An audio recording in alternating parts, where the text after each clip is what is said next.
toujours dans le cadre de notre module analyse du cycle de vie et éco-conception. Donc on va continuer avec des exemples pour avoir une idée sur l'utilité de l'application de cette méthode et quel est l'intérêt de cette méthode dans les décisions à prendre au niveau d'une entreprise. Quel est l'impact économique et quel est l'impact de cette démarche sur l'entreprise. Bon, durant les premières séances, donc on va commencer par un résumé. Alors toujours en utilisant ce schéma qu'on a déjà discuté et qui explique donc les étapes à suivre pour faire l'analyse du cycle de vie. Comme je vous ai déjà expliqué, donc il faut passer par ces 4 phases. Donc d'abord la définition des objectifs du système. Il faut avoir un objectif clair. Quel est notre objectif de l'analyse du cycle de vie? Est-ce que c'est de faire de la comparaison de notre produit avec un autre produit? Est-ce que c'est pour faire de marketing, c'est-à-dire présenter l'image de l'entreprise? Est-ce que donc il faut avoir un objectif qui est clair? Aussi, on doit délimiter ou on doit définir notre système. On va voir dans cet exemple ce que ça veut dire la définition d'un système. Ensuite, on passe par l'inventaire du flux.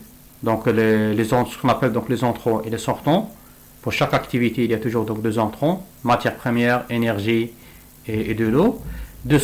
Comme sortant, il y a le produit plus, bien sûr, peut-être différentes formes d'impact sur l'environnement. Ensuite, on passe par l'analyse de l'impact et l'interprétation. Donc, ce sont les 4 phases à suivre dans l'analyse du cycle de vie.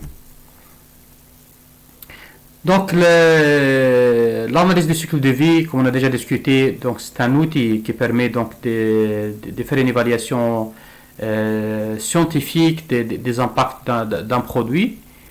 Et c'est un outil utile, bien sûr, pour évaluer l'impact environnemental dans le cadre d'un développement durable. Il y a les 4 phases qu'on a discutées, et ces phases, bien sûr, sont des phases normalisées. Donc, il y a des normes à suivre.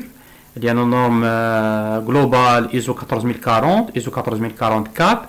Bien sûr, et pour chaque phase, il y a une norme à appliquer, comme par exemple la définition de l'objectif du système, donc c'est ISO 14041. L'évaluation des impacts, donc ISO 14042, l'interprétation ISO 14043. Alors, donc la définition de l'objectif, c'est pourquoi donc pour définir la cible, déterminer les frontières de notre système et le degré des détails donc désirés. Donc par rapport aux limites du système, il y a donc on peut déterminer le détail qu'on cherche. Alors dans cet exemple, on va voir donc un exemple pour le cas en question. Il y a une société où il y a 2 lignes de production.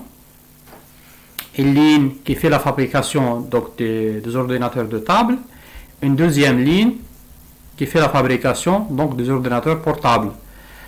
Donc au niveau de cette société, ils ont appliqué l'analyse du cycle de vie pour comparer les 2 lignes de production, c'est-à-dire pour répondre à une question, quelle est la ligne de production où il y a plus d'impact sur l'environnement,